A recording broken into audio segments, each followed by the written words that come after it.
Hello दोस्तों, स्वागत है आप सबको स्मार्ट स्टडी 2.0 पर। तो दोस्तों आज हम लोग 2021 के प्रथम पाली में पूछे गए साइंस का ऑब्जेक्टिव देखेंगे। तो स्टार्ट करते हैं। देखिए पहला क्वेश्चन क्या है। पहला क्वेश्चन है, एक एम फोर होता है मिली। एम का मतलब क्या होता है? मिली, और ए से होता है एम्पियर। तो एक मिली एम्पियर में कितना एम्पियर? तो मिली का मतलब होता 10 का पावर -3। सिर्फ मिली का मतलब होता 10 का पावर -3। बगल में ए है, ए लगा दिए। तो 10 का पावर -3 ये देखिए, ये होगा, इसको बोलेंगे एक माइक्रो एम्पियर, ठीक है। और इसको बोलेंगे एक सेंटी एम्पियर। तो यहाँ पे एक माइक्रो एम्पियर पूछा तो 10 का पावर -3 होगा। मिली पूछा था तो 10 का पावर -3 होगा। नेक्स्ट क्वेश्चन है, डीजल का उपयोग कहाँ होता है? तो डीजल का उपयोग भारी वाहन, बड़े बड़े ट्रक, ट्रैक्टर, ये सब में होता है। रेल के इंजन में भी होता है और विद्युत उत्पादन में भी डीजल का उपयोग होता है। ऐसे भी जिसमें इनमें से सभी ऑप्शन आ जाए, ज़्यादा चांस होता है कि इनमें से सभी ही सही हो। तो इसका उत्तर हो जाएगा इनमें से सभी। नेक्स्ट क्वेश्चन की तरफ बढ़ते हैं। अगला क्वेश्चन है, सौर सेल सौर ऊर्जा को किस ऊर्जा में रूपांतरित करते हैं? तो जो सौर सेल है, ये सौर ऊर्जा को विद्युत ऊर्जा में बदलता है। सौर सेल सौर ऊर्जा को विद्युत ऊर्जा में। अगला क्वेश्चन है, सोना की परमाणु संख्या कितना होता है? तो सोना का संकेत होता है AU। देखिए सोना का संकेत क्या होता है? AU। सोना का लैटिन नाम होता है औरम। लैटिन नाम क्या होता है? औरम। इसी से इसका संकेत निकल के आया है AU। और सोना का परमाणु संख्या होता है AU 79। सोना का परमाणु संख्या कितना होता है? 79। सोना देखिए, शुद्ध सोना को किस में मापते हैं? तो पहली साइन, सोना को कैरेट में मापा जाता है। कैरेट। सोना को किस में मापते हैं? कैरेट में। शुद्ध सोना 24 कैरेट का होता है, और जो आभूषण बनाने वाला सोना होता है वह 22 कैरेट का होता है। आभूषण बनाने वाले सोना कितना कैरेट का? 22। शुद्ध सोना कितना कैरेट का? 24। और ये सोना एक ऐसा तत्व जो प्रकृति में मुक्त अवस्था में पाई जाने वाली धातु है, इसीलिए अर्थात इसमें से जंग नहीं लगता, जंग जल्दी नहीं लगता, इसलिए इसका उपयोग आभूषण बनाने में करते हैं। नेक्स्ट, निम्न में कौन ऑक्सीकरण की क्रिया नहीं है? ऑक्सीकरण उसको बोलते हैं जिसमें ऑक्सीजन आके जुड़ता है। तो इसमें से देखना किस में ऑक्सीजन आके नहीं जुड़ेगा। दहन। दहन का मतलब होता है जलना। अब किसी चीज़ को जलाने के लिए ऑक्सीजन चाहिए, बिना ऑक्सीजन का नहीं जलता। श्वसन, सांस जो लेते हैं, श्वसन में ऑक्सीजन का ही उपयोग होता है, और भोजन को पचाने में ऑक्सीजन का ही उपयोग होता है। ये अवक्षेपण, ऑक्सीकरण अभिक्रिया नहीं है। अगला क्वेश्चन, ऑक्सीजन की संयोजकता कितना होता है? तो संयोजकता निकालने का एक तरीका होता है। अगर आपको परमाणु संख्या याद है तो देखिए, ऑक्सीजन का परमाणु संख्या होता है 8।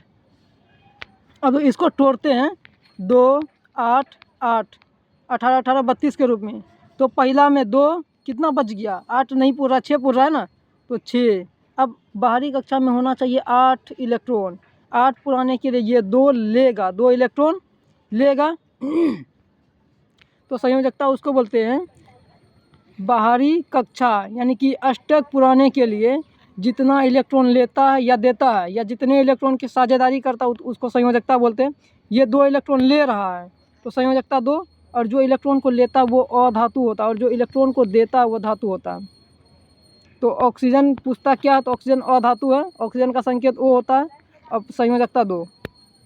नेक्स्ट क्वेश्चन है, अम्लीय वर्षा का pH मान होना चाहिए।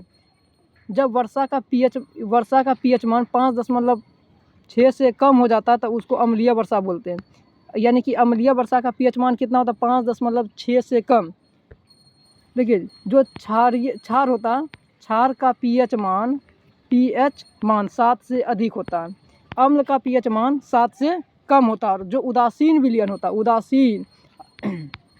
उदासीन का 7 होता है, उदासीन का 7। और जल भी उदासीन होता है, जल का भी pH मान 7 है।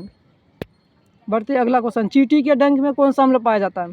चींटी के डंक में मेथेनोइक अम्ल पाया जाता है। चींटी के डंक में कौन सा अम्ल पाया जाता है? मेथेनोइक। देखिए उसके बाद यहाँ पे ऑक्जेलिक अम्ल है। ऑक्जेलिक अम्ल जो है टमाटर और अमरूद में पाया जाता है। सिट्रिक अम्ल नींबू और संतरा में पाया जाता है। अगला क्वेश्चन है, निम्न में कौन संवहन उत्तक है? संवहन उत्तक जाइलम और फ्लोएम को बोलते हैं। जाइलम और फ्लोएम को संयुक्त रूप से संवहन उत्तक बोलते हैं। तो ऑप्शन नंबर डी। अब इसमें देखिए फ्लोएम का कार्य क्या है? फ्लोएम का कार्य, फ्लोएम देखिए फ से फ्लोएम, फ से फूड। फ्लोएम का कार्य होता है पेड़ पौधे में भोजन को शरीर के प्रत्येक भागों तक पहुंचाना। और जाइलम, ज से जाइलम, ज से जल। जाइलम का काम है जल को पत्तियों तक पहुंचाना, यानी कि जाइलम का काम है जल का वहन और फ्लोएम का कार्य है भोजन का परिवहन। नेक्स्ट क्वेश्चन है, प्रोटोजोआ उत्सर्जी पदार्थों का निष्कासन कैसे करता है? तो जितना भी एक कोशिकीय जीव होता है तो ये विसरण क्रिया द्वारा अपने उत्सर्जी पदार्थों को शरीर से बाहर निकालता है। उत्सर्जी पदार्थ यानी कि गंदे पदार्थ। नेक्स्ट क्वेश्चन है, मनुष्य के शरीर की सबसे बड़ी ग्रंथि। तो मनुष्य के शरीर की सबसे बड़ी ग्रंथि यकृत होता है। इंग्लिश में इसको लीवर बोलते हैं, LIVER, लीवर। मनुष्य के शरीर की सबसे बड़ी ग्रंथि पूछे तो यकृत। सबसे छोटी ग्रंथि पूछे तो पीनियल ग्रंथि होता है, मस्तिष्क में होता है पीनियल। अगर पीनियल ऑप्शन में नहीं मिले तो मारना पीयूष ग्रंथि। यह मनुष्य के शरीर की दूसरी सबसे छोटी ग्रंथि है। पीयूष ग्रंथि को मास्टर ग्रंथि भी बोलते हैं, मास्टर ग्रंथि, मास्टर ग्रंथि। पीयूष ग्रंथि को मास्टर ग्रंथि बोलते हैं। अगर शरीर की सबसे बड़ी अंतःस्रावी ग्रंथि पूछे, अंतःस्रावी ग्रंथि, तो ये थायराइड है, थायराइड यह सबसे बड़ी अंतःस्रावी ग्रंथि। और यकृत जो है यह है बाह्यस्रावी ग्रंथि। नेक्स्ट क्वेश्चन की तरफ बढ़ते हैं, शरीर का संतुलन बनाए रखता है। शरीर का संतुलन कौन बनाए रखता है? देखिए मस्तिष्क जो है 3 भागों में बटा होता है, अनुमस्तिष्क, मध्य मस्तिष्क और एक होता है प्रमस्तिष्क। तो शरीर का जो संतुलन बनाए रखता है वह सेरिबेलम, हिंदी में बोलते हैं इसको अनुमस्तिष्क, इसको छोटा दिमाग भी बोलते हैं। यहाँ पीछे में होता, पीछे।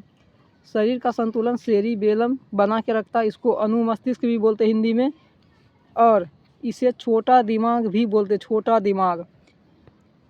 हम लोग का जो मस्तिष्क है वह क्रेनियम, ये जो कपाल होता है ना, कपाल, माथा, कपाल, ये क्रेनियम है, क्रेनियम। तो हम लोग का मस्तिष्क क्रेनियम के अंदर सुरक्षित रहता है।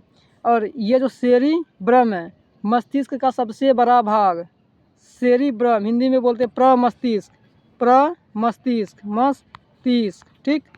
मस्तिष्क का सबसे बड़ा भाग पूछे तो सेरिबेलम, सेरिब्रम या प्रमस्तिष्क। सेरिब्रम को बुद्धि और चतुराई का केंद्र भी बोलते हैं। जिसका सेरिब्रम कमज़ोर है उसका दिमाग कमज़ोर होता, सोचने समझने की क्षमता कम हो जाती है। इसीलिए कोई पढ़ाई में कमज़ोर होता, कोई पढ़ाई में तेज़ होता, जल्दी समझने लगता है। अगर कोई जल्दी समझने लगता तो उसका सेरिब्रम अच्छा है, अगर जल्दी नहीं समझ रहा है तो सेरिब्रम कमज़ोर है। तो उसको खाना पीना पर विशेष ध्यान देना चाहिए। अगला क्वेश्चन है, किशोरावस्था में होने वाले शारीरिक परिवर्तन का कारण क्या? जो हमारे किशोरावस्था की अवधि होता है 11 से 19 वर्ष की जो अवधि होता है इसको बोलते हैं किशोरावस्था। तो किशोरावस्था के दौरान हमारे शरीर में जो परिवर्तन आता है ये किसके कारण आता है? तो देखो पुरुष में यानी कि नर में टेस्टोस्टेरोन के कारण होता है, और स्त्रियों में एस्ट्रोजेन के कारण होता है, यानी कि डी नंबर। अब देखिए ये बनता कहाँ पे है? टेस्टोस्टेरोन जो है वृषण से निकलता है। कहाँ से निकलता है? वृषण, वृषण में बनता है। और एस्ट्रोजन अंडाशय, ठीक है। नेक्स्ट क्वेश्चन, मानव हृदय में कितने कोष्ठ होते हैं? तो मानव हृदय में 4 कोष्ठ होते हैं। हृदय का जो है 4 हिस्सा बना होता है, ठीक। मानव हृदय 4 भागों में बटा होता है। कोष्ठ बोले, वैश्म बोले, चैम्बर बोले, एक ही चीज़ है। अब देखिए ये चारों का नाम भी लिखना होता है सब्जेक्टिव में, अगर पूछ दे तो सिर्फ अलिंद और नीला याद रखना, अलिंद और नीलय, अलिंद और नीलय। अब दायां बायां, दायां अलिंद, दायां अलिंद, बायां अलिंद, दायां नीलय, बायां नीलय, ये 4 होता है।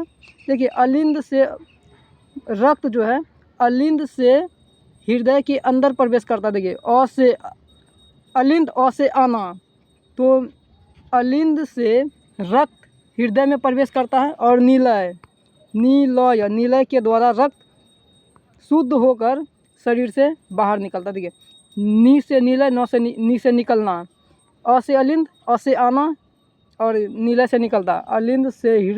अलिंद से रक्त हृदय में प्रवेश करता है और नीलय से निकल जाता है। और एक कॉकरोच में पूछता है, कॉकरोच में जो हृदय होता है, हृदय वह 13 कोष्ठ में बटा होता है, 13 भागों में बटा होता है। कॉकरोच का याद रखना है, पूछा हुआ है। और मगरमच्छ का है, मगरमच्छ का 3 है। ठीक, नेक्स्ट क्वेश्चन, रक्त क्या है? तो रक्त एक तरल संयोजी उत्तक है। तो ऑप्शन में सिर्फ उत्तक दिया है, अगर पूरा पूछे तो तरल संयोजी उत्तक। रक्त एक क्षार होता है। क्या है? रक्त क्षार, और इसका pH मान 7.4 होता है। pH मान 7.4, और रक्त एक क्षार है। नेक्स्ट क्वेश्चन, जीन शब्द किसने दिया था? तो जीन शब्द जोहानसन ने दिया था। जीन शब्द का प्रयोग किसने किया? जोहानसन।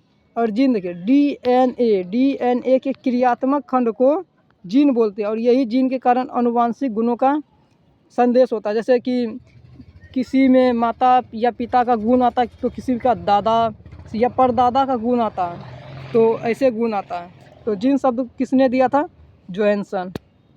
नेक्स्ट क्वेश्चन की तरफ बढ़ते हैं। विद्युत चुंबक बनाने के लिए किस पदार्थ का उपयोग होता है? विद्युत चुंबक, देखिए चुंबक 2 प्रकार का होता है, एक विद्युत चुंबक और एक होता है अस्थायी चुंबक। अस्थायी चुंबक और विद्युत चुंबक। विद्युत चुंबक को अस्थायी चुंबक भी बोलते हैं। अब विद्युत चुंबक होता क्या है? जो विद्युत की सहायता से किसी पदार्थ में चुंबकीय क्षेत्र उत्पन्न होता है। देखिए, कोई तार है, जब तक उसमें विद्युत धारा प्रवाहित हो रहा है तब तक उसमें चुंबकीय गुण रहेगा। और अस्थायी चुंबक जो कि टीवी उवी से निकलता है, तो ये तो तार में होगा, जब तक विद्युत धारा बहेगा तब तक होगा, तो ये अस्थायी होता है, ये अस्थायी होता है। तो विद्युत चुंबक या अस्थायी चुंबक बनाने के लिए नरम लोहा का उपयोग होता है।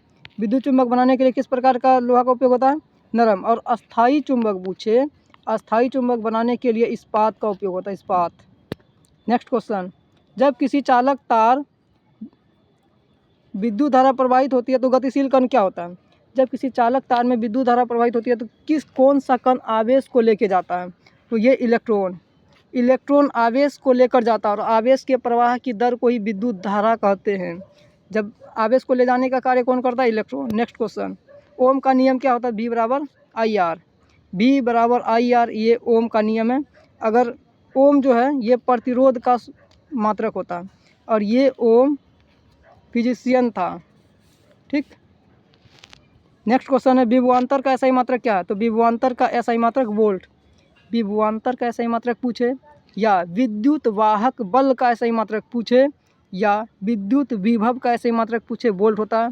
अब देखते हैं एम्पियर। एम्पियर विद्युत धारा का SI मात्रक होता है। वाट होता है विद्युत शक्ति का। और जूल होता है कार्य या ऊर्जा का SI मात्रक होता है। ये सबको नोट करना आप लोग को। नेक्स्ट क्वेश्चन, आमीटर का प्रतिरोध कितना होता है? तो ये जो आमीटर है, आमीटर का प्रतिरोध बहुत कम होता है। देखिए, आमीटर एक यंत्र है जिसकी सहायता से विद्युत धारा को मापते हैं। आमीटर से किसको मापते हैं? विद्युत धारा। और आमीटर को परिपथ में श्रेणी क्रम में जोड़ते हैं। किस क्रम में जोड़ते हैं? पूछे, आमीटर या एमीटर को परिपथ में किस क्रम में जोड़ा जाता है? श्रेणी क्रम में जोड़ते हैं। आमीटर से क्या ज्ञात किया जाता है? धारा। आमीटर का प्रतिरोध कितना होता है? बहुत कम। अगर आदर्श लगा दे आगे में, आदर्श आमीटर का प्रतिरोध पूछे तो ये 0 होता है। आदर्श आमीटर का प्रतिरोध 0 होता, सिर्फ आमीटर बहुत छोटा, बहुत कम। अगला क्वेश्चन है, विद्युत बल्ब का फिलामेंट किसका बना होता है? तो विद्युत बल्ब का फिलामेंट ये टंगस्टन का बना होता है। फिलामेंट किसका बना होता है? टंगस्टन। ऐसे मान के चलिए ये बल्ब है, बल्ब में ऐसे ऐसे करके लगा होता है, तो यही जो है ये टंगस्टन का बना होता है। अब ये कुछ चीज़ और पूछता है, विद्युत हीटर जो है, हीटर का जो तार है, विद्युत हीटर का तार ये नाइक्रोम का बना होता है। ठीक है। अगला क्वेश्चन है, रियोस्टेट का मुख्य उद्देश्य क्या है? तो रियोस्टेट एक उपकरण है, इसका मुख्य उद्देश्य है परिपथ में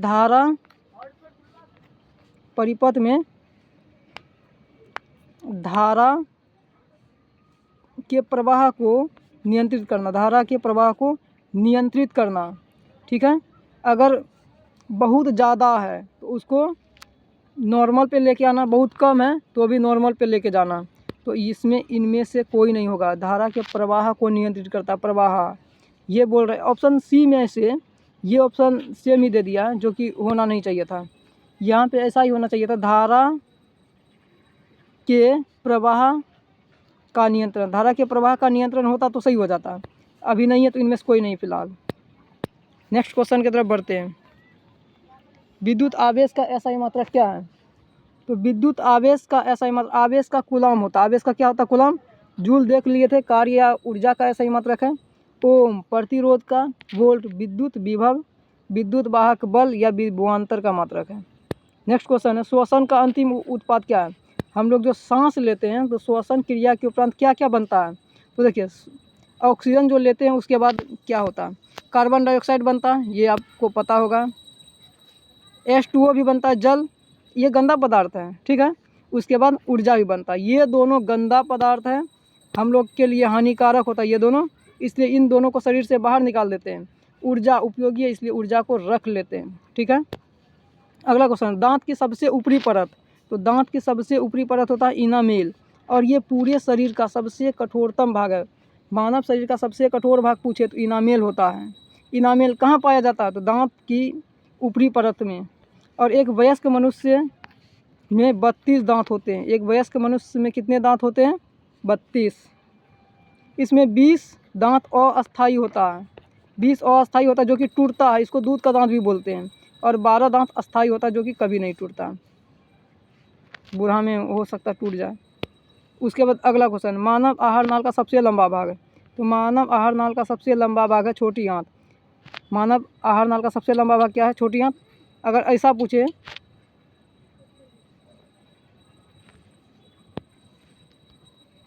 अगर पूछे भोजन का पाचन पूर्ण रूप से कहाँ होता है, तो उसका भी उत्तर छोटी आंत होगा। भोजन का पाचन छोटी आंत में ही होता है, ठीक है। और भोजन का पाचन प्रारंभ कहाँ से होता है?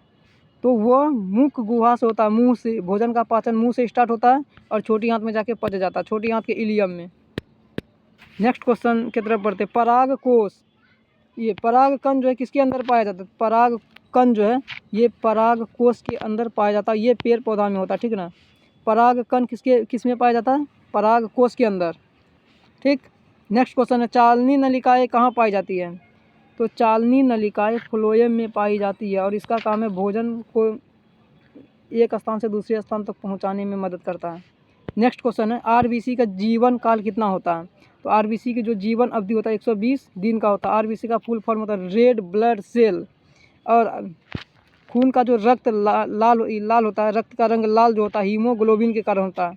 रक्त का रंग लाल किसके कारण होता है? हीमोग्लोबिन। हीमोग्लोबिन में एक तत्व पाया जाता है आयरन, लोहा। हीमोग्लोबिन में कौन सा तत्व पाया जाता है? आयरन। और इस आयरन की कमी के कारण एनीमिया रोग हो जाता है। कौन सा रोग? एनीमिया। एनीमिया का अर्थ होता है खून की कमी। आयरन की कमी से हमारे शरीर में खून की कमी हो जाता है, जिसको एनीमिया बोलते हैं, ठीक है। एनीमिया आयरन की कमी से होता है। और एक होता है WBC। ये WBC बाहरी बैक्टीरिया से हमारे शरीर की रक्षा करता है, इसलिए WBC को कोशिका का सैनिक भी कहते हैं। इसका जीवन काल 1 से 4 दिन का होता है। WBC का जीवन काल कितने दिन का होता है? 1 से 4 दिन। नेक्स्ट क्वेश्चन की तरफ बढ़ते हैं, मानव शरीर की सबसे लंबी कोशिका। तो मानव शरीर की सबसे लंबी कोशिका होता है न्यूरॉन, हिंदी में इसको बोलते हैं तंत्रिका कोशिका, ठीक है। उसके बाद अगला, अंडाणु निषेचित होता कहाँ पे होता है? तो फैलोपियन नलिका में। ये मादा शरीर के अंदर होता है, फैलोपियन नलिका में, ठीक है। उसके बाद शिशु का पूर्ण विकास गर्भाशय के अंदर होता है। नेक्स्ट क्वेश्चन है, निम्नलिखित में कौन पादप हार्मोन नहीं है? देखिए, एथिलीन पादप हार्मोन है, साइटोकाइनिन है, ऑक्सिन भी है, ऑक्सीटोसिन पादप हार्मोन नहीं है। अब देखिए इस सब का काम दे, एथिलीन जो है इसको, ये पेड़ पौधा में फल को पकाने का कार्य करता है, इसलिए एथिलीन को फल को पकाने वाला हार्मोन भी बोलते हैं। और ये दोनों पौधे की लंबाई को बढ़ाता है। अगला क्वेश्चन है, फूल में नर प्रजनन अंग है। तो पुंकेसर नर प्रजनन अंग है। पुंकेसर पुरुष, पू से पुरुष, पू से पुंकेसर नर प्रजनन अंग है। नेक्स्ट क्वेश्चन, निम्नलिखित में किसमें द्विखंडन नहीं होता? द्विखंडन किसमें नहीं होता? ईस्ट। ईस्ट में द्विखंडन नहीं होता है, ईस्ट में मुकुलन होता है। ईस्ट में जो जनन होता है ये मुकुलन द्वारा होता है, मुकुलन। ईस्ट और हाइड्रा दोनों याद रखना, हाइड्रा। ईस्ट और हाइड्रा में जनन किस विधि द्वारा होता है? तो मुकुलन। ये अलैंगिक जनन की ही एक विधि है। हाइड्रा पौधे की जाति का एक पौधा ये, और ईस्ट जंतु वर्ग का है, यानी कि एक जंतु ये सूक्ष्म जीव है। बाकी अमीबा, पैरामीशियम, यूग्लिना में द्विखंडन होता, ईस्ट में नहीं होता, मुकुलन द्वारा होता। उसके पारिस्थितिकी तंत्र में ऊर्जा का मुख्य स्रोत क्या है? तो सूर्य प्रकाश है। ऊर्जा का मुख्य स्रोत सूर्य का प्रकाश है।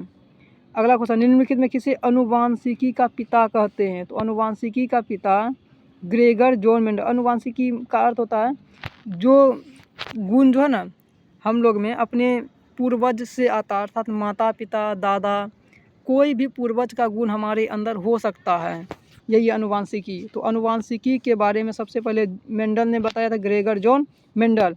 इसने अपने प्रयोग के लिए मटर के पौधे को चुना था। ठीक है। अगला क्वेश्चन, हरे पौधे क्या कहलाते हैं? तो हरे पौधे उत्पादक कहलाते। क्या कहलाते हैं? उत्पादक।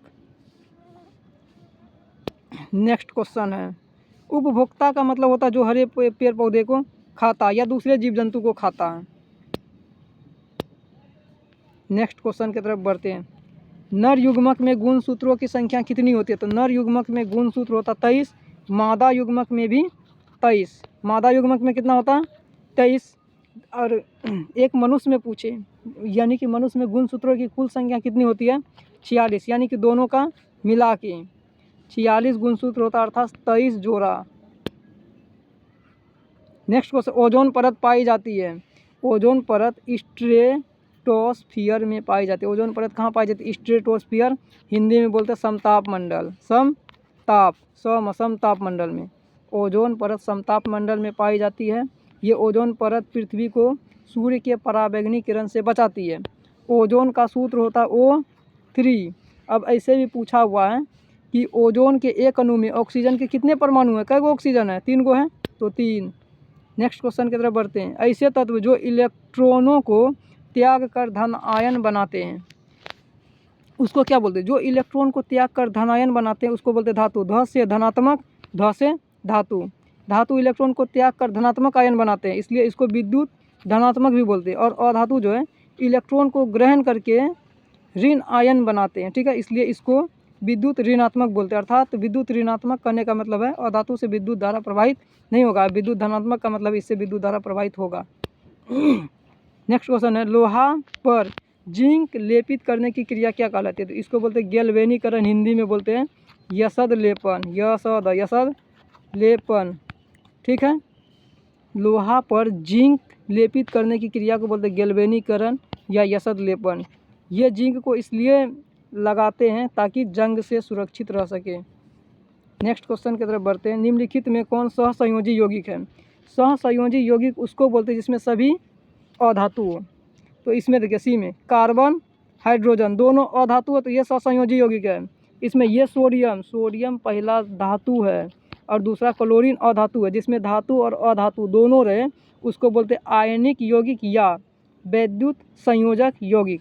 तो ये धातु है और अधातु, इसमें भी कैल्शियम धातु है, क्लोरीन अधातु है, सोडियम धातु है, ऑक्सीजन अधातु। तो ये तीनों आयनिक यौगिक है। बढ़ते हैं नेक्स्ट, आभूषण बनाने वाला सोना होता है 22 कैरेट का।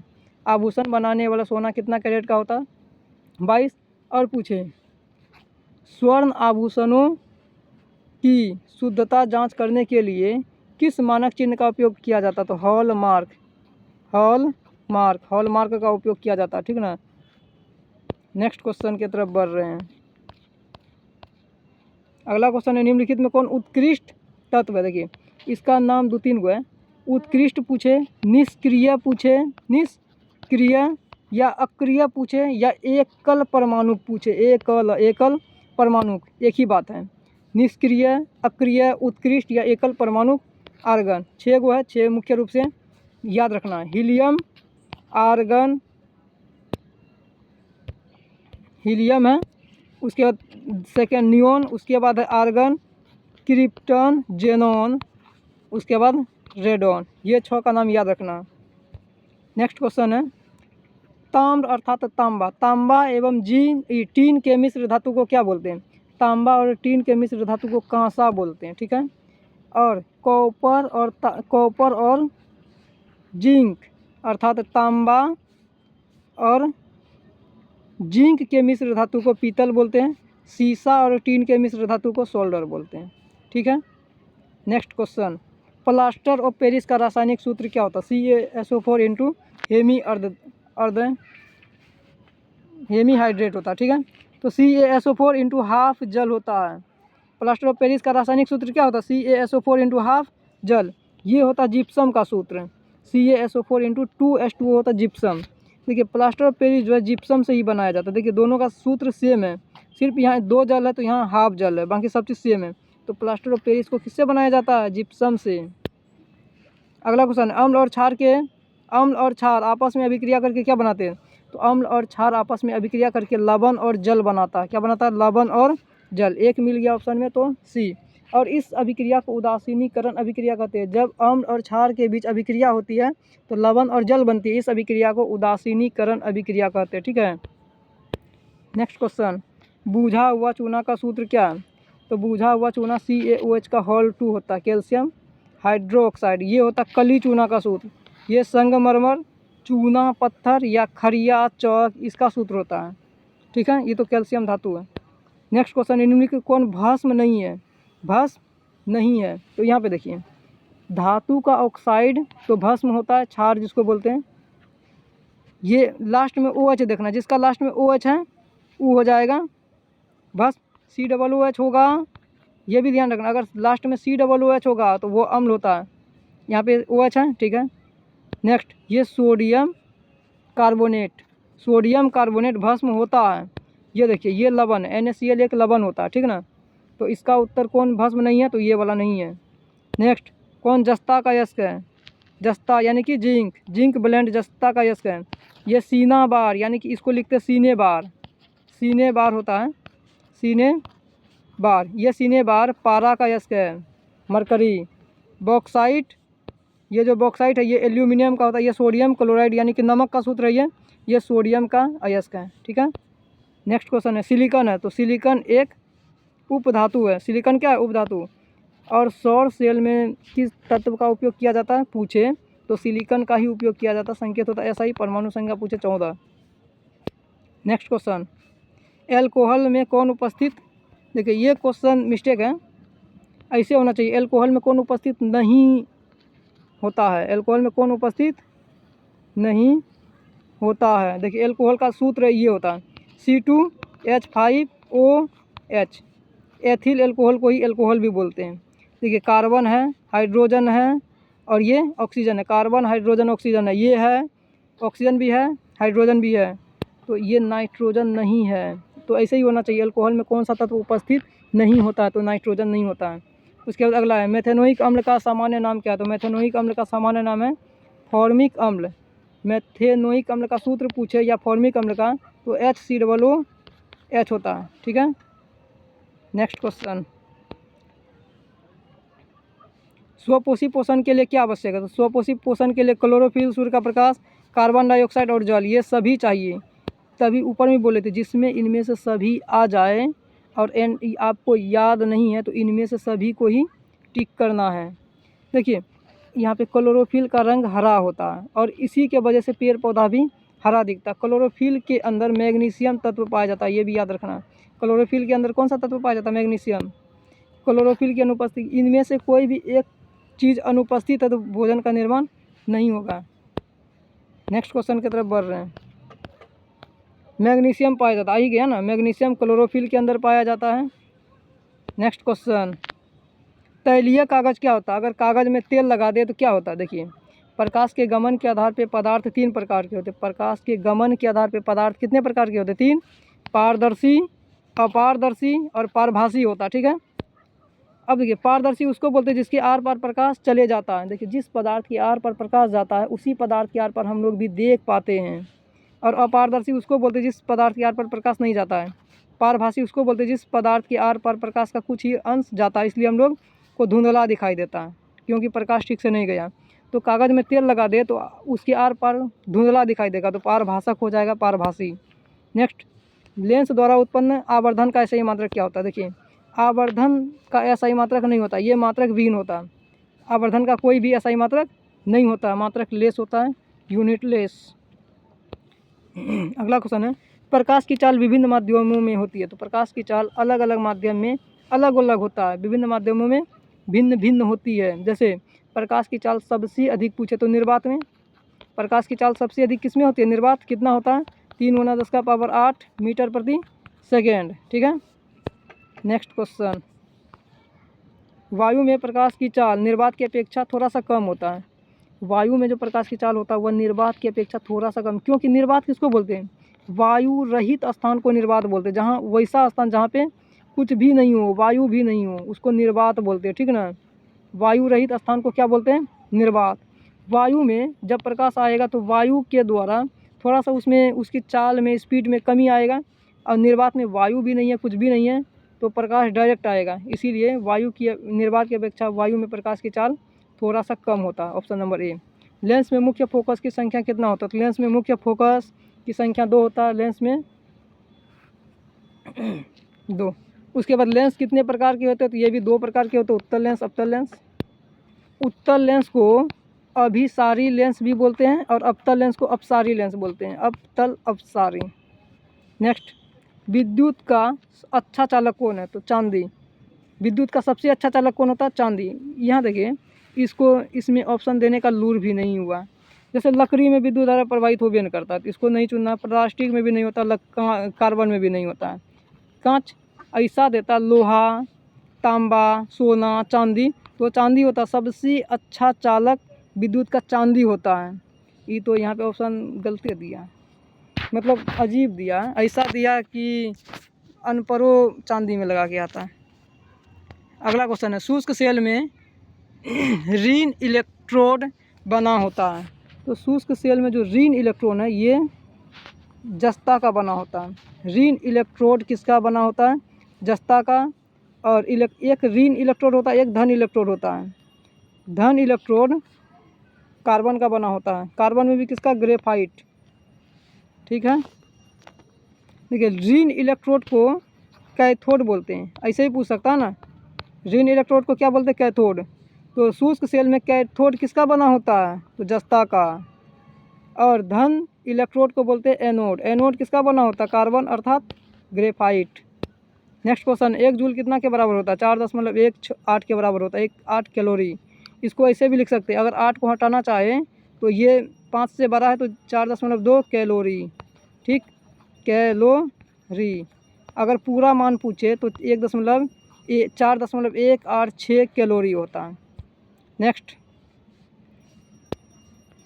वनस्पति तेलों में होती है। तो वनस्पति तेलों में लंबी असंतृप्त हाइड्रोकार्बन श्रृंखलाएं होती है। बहुत लंबा जाता है इसका सूत्र, बहुत लंबा। जैसे ब्यूटेन का लिखेंगे, ब्यूटेन C4H10। अगर इसको खोल के लिखे CH3 CH2 CH2 CH3, देखिए इतना लंबा है, 4 छोटा है 4 ये बहुत बड़ा होता है।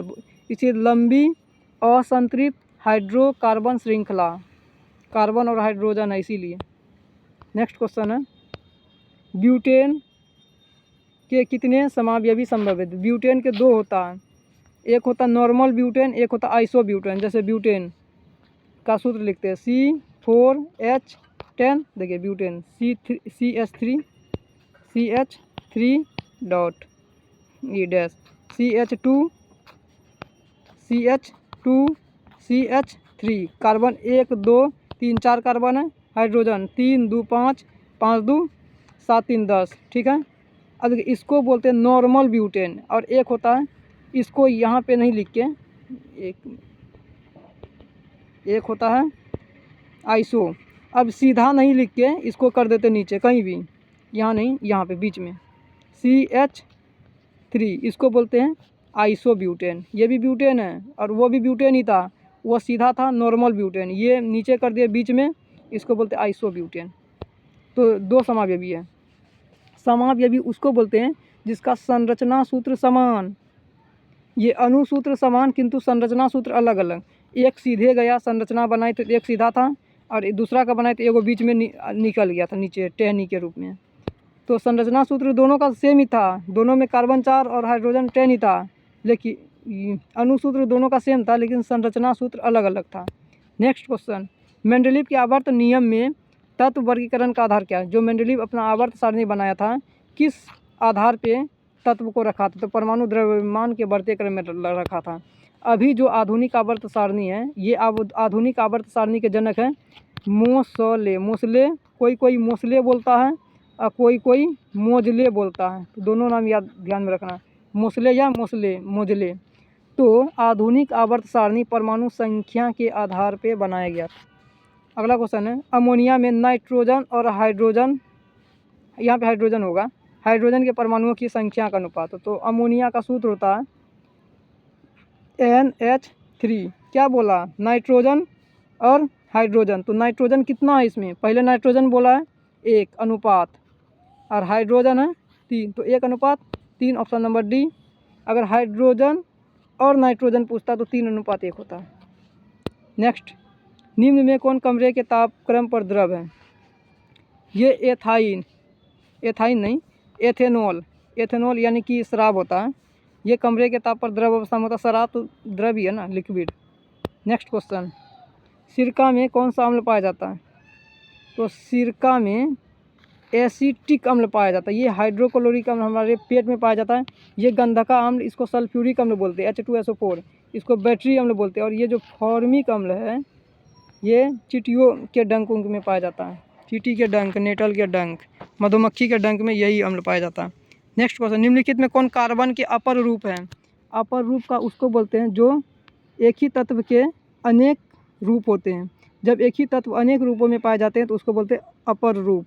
तो ग्रेफाइट कार्बन ही है, हीरा भी कार्बन, फुलेरिन भी कार्बन ही है।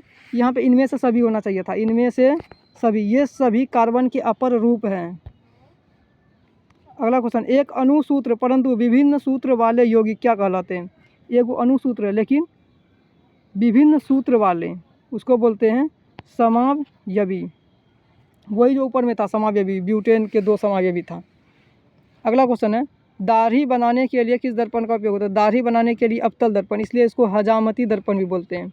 हजामती दर्पण या दाढ़ी बनाने वाला दर्पण। अवतल दर्पण का उपयोग सौर भट्ठी में भी होता है, सौर भट्ठी में, और इसका उपयोग डॉक्टर के द्वारा रोगियों के नाक, कान, दांत आदि की जांच करने के लिए किया जाता है। उत्तल दर्पण का उपयोग गाड़ियों में साइड मिरर के रूप में किया जाता है।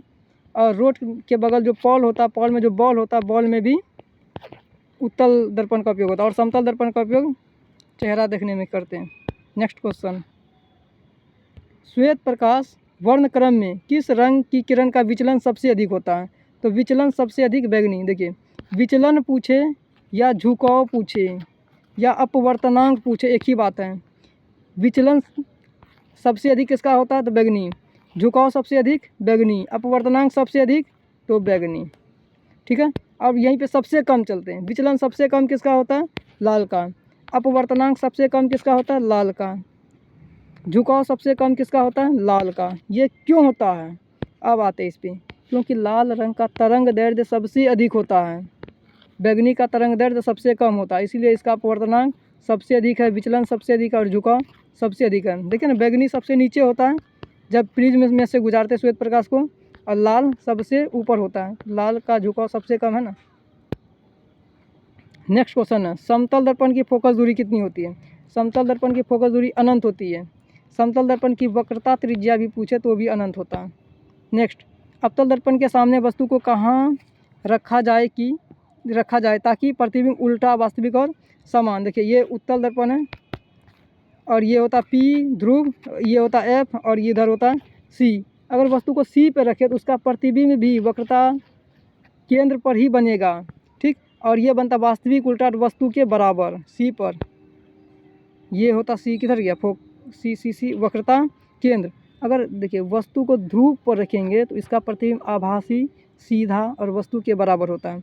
अनंत पर रखेंगे तो प्रतिबिंब बनता है फोकस पे। कैसा बनता है? वास्तविक, उल्टा और छोटा होता है। फोकस पर रखेंगे तो अनंत पे, उल्टा। फोकस पर रखेंगे तो अनंत पे वास्तविक उल्टा और बहुत बड़ा, इसमें अनंत पर रखेंगे तो बिंदु के आकार का बनता है। नेक्स्ट, तारे टिमटिमाने का कारण क्या? तो वायुमंडलीय अपवर्तन के कारण तारे टिमटिमाते हैं। अगला क्वेश्चन है, मानव नेत्र के लिए दृष्टि का स्थायित्व कितना होता है? देखिए, दृष्टि का स्थायित्व का मतलब होता है, अगर किसी वस्तु को हम लोग देख रहे हैं, उसके बाद आंख बंद कर दिया तो आंख में उस चीज़ का प्रतिबिंब कितने समय तक बना हुआ रहता है हटाने के बाद भी? 1/16 सेकेंड। किधर गया? 1/16 सेकेंड बी में है ना। 1/16 सेकेंड तक उस वस्तु का प्रतिबिंब हमारे आँखों में बना हुआ रहता है। नेक्स्ट क्वेश्चन है, उत्तल दर्पण से बना काल्पनिक प्रतिबिंब होता है। उत्तल दर्पण में जो काल्पनिक प्रतिबिंब होता है वह कैसा होता है? उत्तल दर्पण में हमेशा सीधा प्रतिबिंब बनता है। कैसा होता है? सीधा और आभासी और वस्तु से छोटा। सीधा, आभासी और वस्तु से छोटा बनता है। देखिए, आवर्धित का मतलब होता है बड़ा, ह्रासित का मतलब होता है छोटा, तो सीधा और ह्रासित प्रतिबिंब बनता है। नेक्स्ट है, अवतल लेंस का आवर्धन एम बराबर क्या होता था? अवतल लेंस पूछे या उत्तल लेंस पूछे, V/U होता है। लेंस का आवर्धन V/U होता है, दर्पण -V/U होता है। ठीक है, तो 80 ऑब्जेक्टिव कंप्लीट हो गया है। आप लोग ये वीडियो देखिए, एक बार से याद नहीं होता 2 बार देखिए, लिख के याद होता तो लिख के कीजिए, लेकिन याद करना है ताकि मैट्रिक में अच्छा नंबर लाना है। ठीक है, तो इसके साथ ही मिलते हैं आप लोग से सेकंड वीडियो में। ठीक है।